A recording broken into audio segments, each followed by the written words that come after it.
धरती की गहराइयों में, जहां सूरज की किरणें कभी नहीं पहुंचती और गुमनाम रूहों की फुसफुसाहट गूंजती है, वहीं छिपा है एक खौफनाक सच।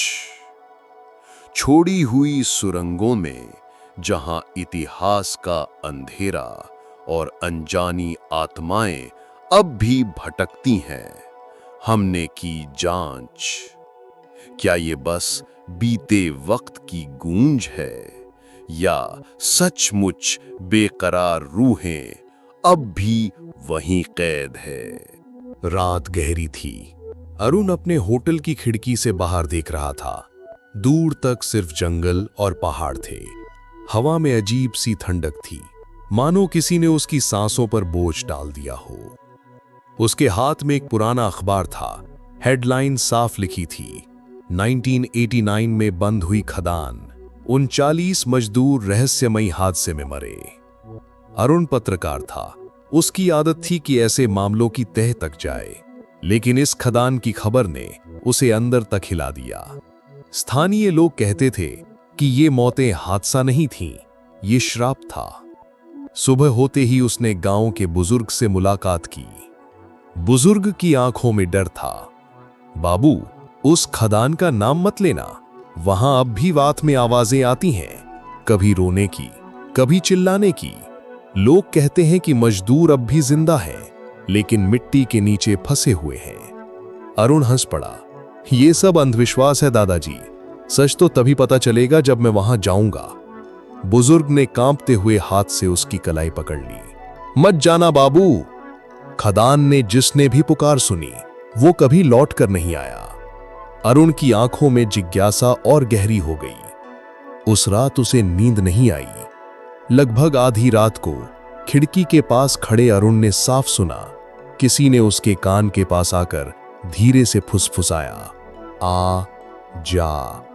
अरुण ने पलटकर देखा, लेकिन वहां कोई नहीं था।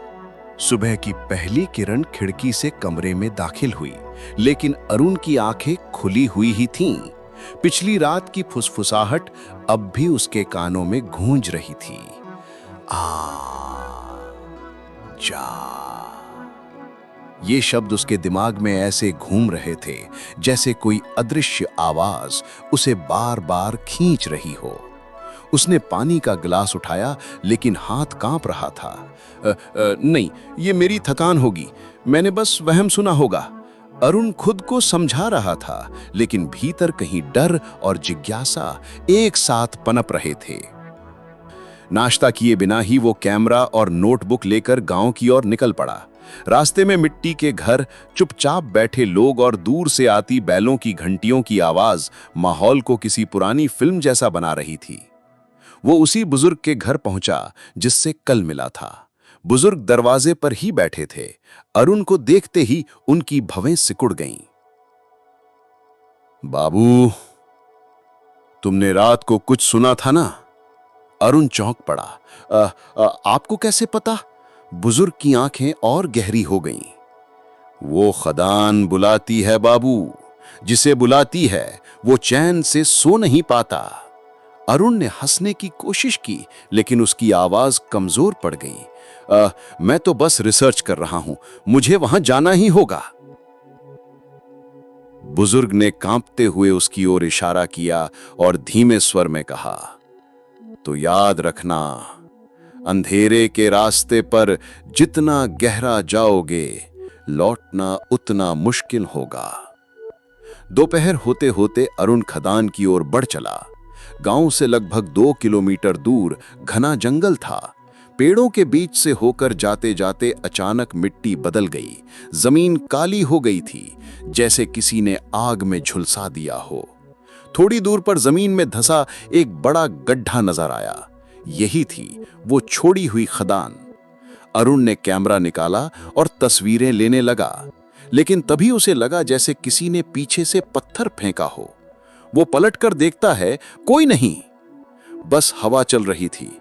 उसने अपने रिकॉर्डर में बोला, लोकेशन परित्यक्त खदान, 1989 में बंद, चारों तरफ घना जंगल, वातावरण असामान्य रूप से ठंडा। जैसे ही उसने खदान के मुहाने पर कदम रखा, अंदर से गहरी सन्नाटे की सांस निकली, मानो धरती खुद जिंदा हो। खदान के भीतर पहली सीढ़ियां टूटी हुई थीं। अरुण ने टॉर्च ऑन की और नीचे उतरने लगा। जैसे जैसे वो नीचे जाता, अंधेरा और गाढ़ा होता गया। टॉर्च की रोशनी भी मानो निगल ली जा रही थी। अचानक दीवारों पर अजीब निशान दिखाई दिए, कहीं हथेलियों के काले धब्बे, कहीं अर्धचंद्र जैसे चिन्ह। वो नोटबुक में लिखने ही वाला था कि अचानक धीमी आवाज गूंजी, बचाओ। अरुण के हाथ से नोटबुक गिर गई। उसने टॉर्च इधर उधर घुमाई, लेकिन खदान खाली थी। उसका दिल धड़क रहा था। वो नीचे उतरना बंद नहीं कर पाया। हर कदम पर लगता जैसे कोई उसका पीछा कर रहा हो। करीब 50 मीटर अंदर जाने के बाद उसे एक पुराना हेलमेट पड़ा दिखा। उस पर सूखी मिट्टी जमी थी, लेकिन अंदर से किसी ने हाल ही में खुरच दिया था, जैसे कोई अब भी उसे पहनता हो। अरुण ने कैमरा आगे किया। फ्रेम में खदान का अंधेरा कैद हो रहा था, लेकिन जब उसने स्क्रीन चेक की, उसे लगा पीछे किसी की छाया खड़ी है। वो पलटकर देखता है, वहां कुछ नहीं। उसकी सांस तेज हो गई। नहीं, मुझे डर नहीं सकता। सच यही है कि यहां मौतें हुई थीं और उनके सबूत मुझे ही ढूंढने होंगे। लेकिन तभी गहरी सुरंग के भीतर से वही फुसफुसाहट आई, आजा। अरुण टॉर्च की रोशनी आगे डालते हुए धीरे धीरे सुरंग में और गहराई तक उतर रहा था। उसके जूतों के नीचे बजरी चरमराती और हर आवाज उस खामोश खादान में 100 गुना गूंज उठती। ऐसा लगता मानो कोई उसका पीछा कर रहा हो, हर कदम पर, हर सांस पर। हवा भारी और बासी थी। सीलन की बदबू में कहीं धुएं जैसी गंध भी घुली हुई थी। अरुण ने अपनी नोटबुक खोली, पर लिखा, तापमान सामान्य से कम, सांस लेना मुश्किल, आवाजें सुनाई दी, स्रोत अज्ञात। लेकिन तभी उसकी टॉर्च झपकी और बुझ गई। अंधकार ने उसे ऐसे घेर लिया जैसे समुद्र की गहराई अचानक किसी को निगल ले। अरुण ने घबरा के टॉर्च को थपथपाया।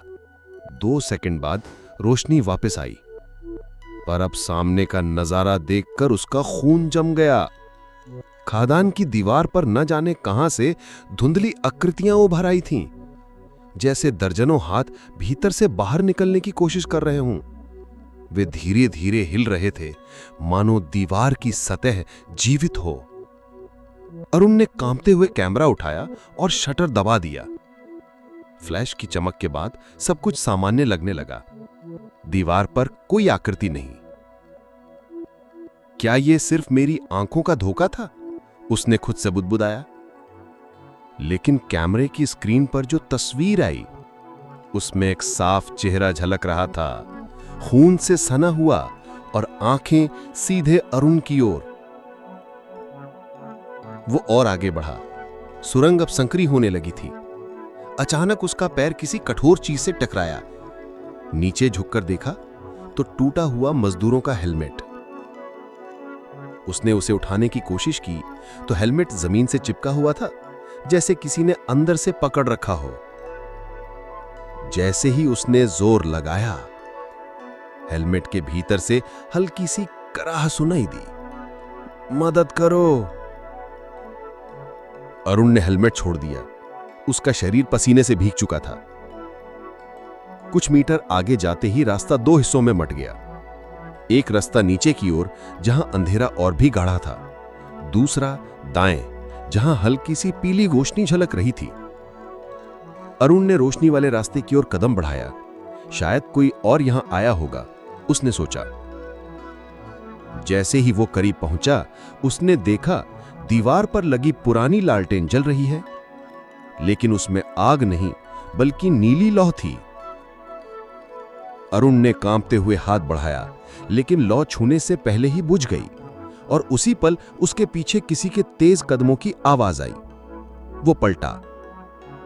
अंधेरा, कोई नहीं, लेकिन मिट्टी पर ताजे पैरों के निशान साफ बने थे और वो निशान उसी ओर जा रहे थे जिधर से वो आया था। अरुण का गला सूख गया। उसने रिकॉर्डर ऑन किया और धीरे से बोला, किसी अदृश्य गतिविधि के संकेत मिल रहे हैं, आवाजें, परछाइयां और अब ये निशान। मुझे लगता है यहां वास्तव में कुछ है। वो फिर नीचे उतरने वाले रास्ते पर गया। जैसे ही उसने पहला कदम रखा, दीवार के अंदर से तेज दस्तक की आवाज आई। ठक ठक ठक। हर दस्तक उसके दिल की धड़कन से तालमेल बिठा रही थी और अचानक उसी दीवार से किसी औरत की चीख फूट पड़ी, हमें बाहर निकालो। अरुण का शरीर जड़ हो गया। टॉर्च हाथ से गिर गई और मिट्टी पर लुढ़क गई। अब सिर्फ उसके रिकॉर्डर की लाल बत्ती जल रही थी। अरुण भाग सकता था, लेकिन उसके भीतर की जिज्ञासा उसे पीछे हटने नहीं दे रही थी। उसने मिट्टी से टॉर्च उठाई और खुद को संभाला। उसकी आंखें अब धीरे धीरे अंधेरे में देखने लगी थीं। सुरंग का रास्ता और गहरा हो रहा था, हवा और ठंडी, और वो आवाज अब भी कानों में। आ जाओ। अरुण ने कदम और तेज कर दिए। अगर सचमुच यहां आत्माएं हैं तो मैं इन्हें सामने लाकर ही रहूंगा। लेकिन उसे नहीं पता था कि ये खादान सिर्फ आत्माओं की कैदगाह नहीं, बल्कि किसी बहुत पुराने श्राप की जन्मस्थली थी, और वो अब सीधे उसी की ओर बढ़ रहा था।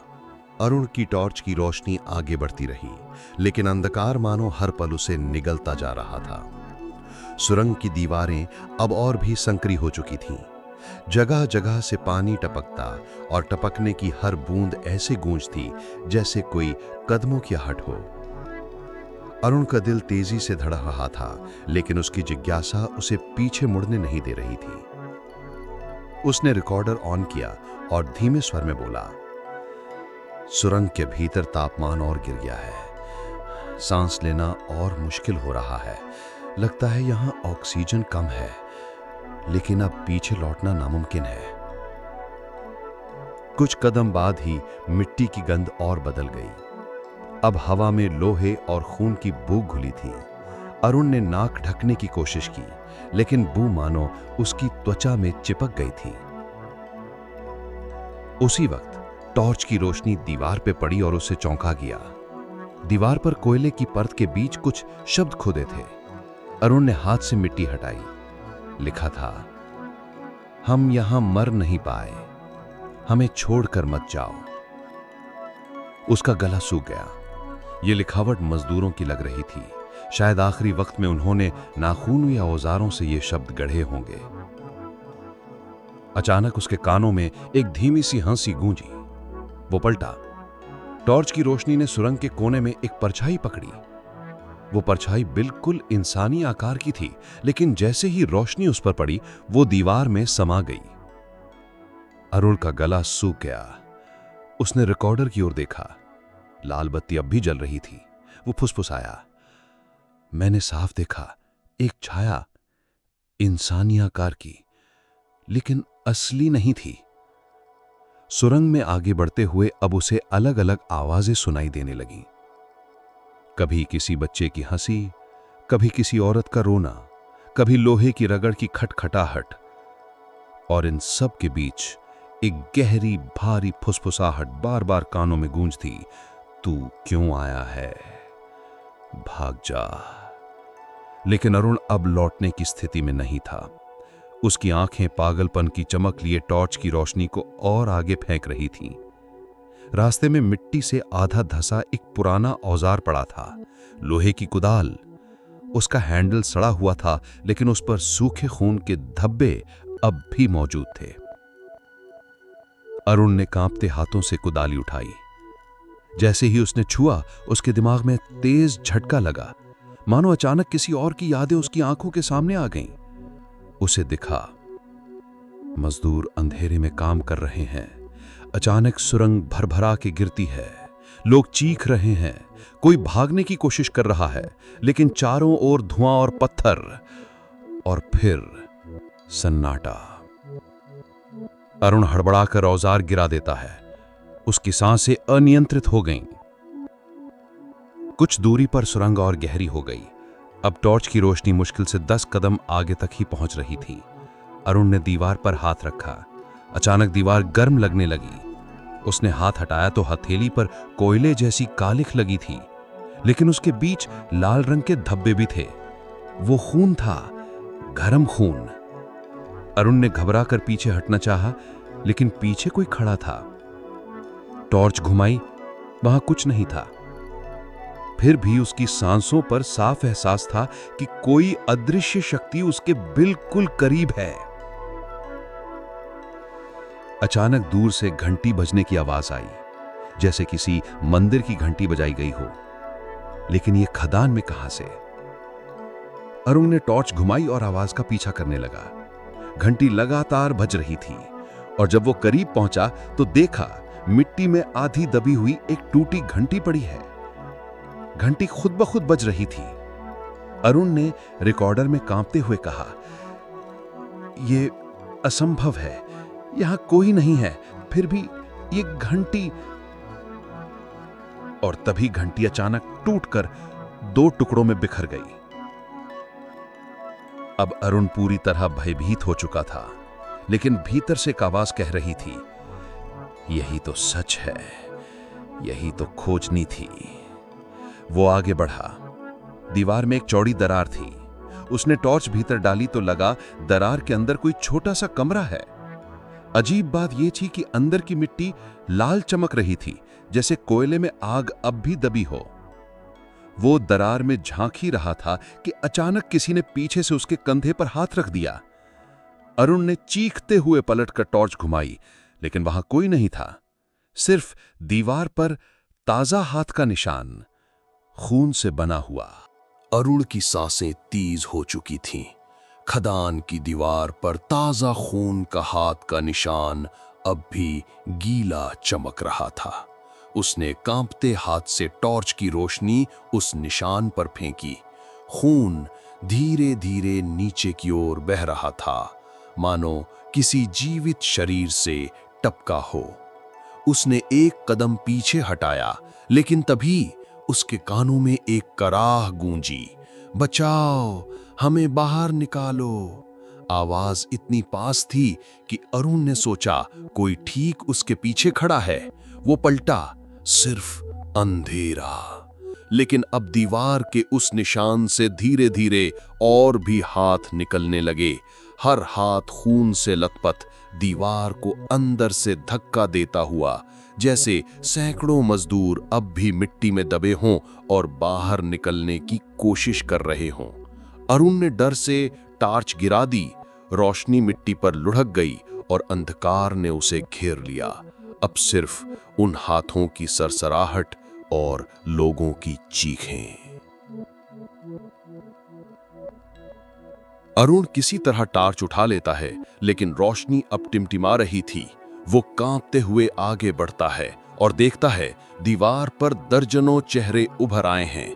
कुछ चेहरे चीख रहे हैं, कुछ आंखें फटी हुई हैं, कुछ के होठ सील दिए गए हैं और हर चेहरा धीरे धीरे फुसफुसा रहा है, हम यहां मर नहीं पाए, हमें छोड़कर मत जाओ।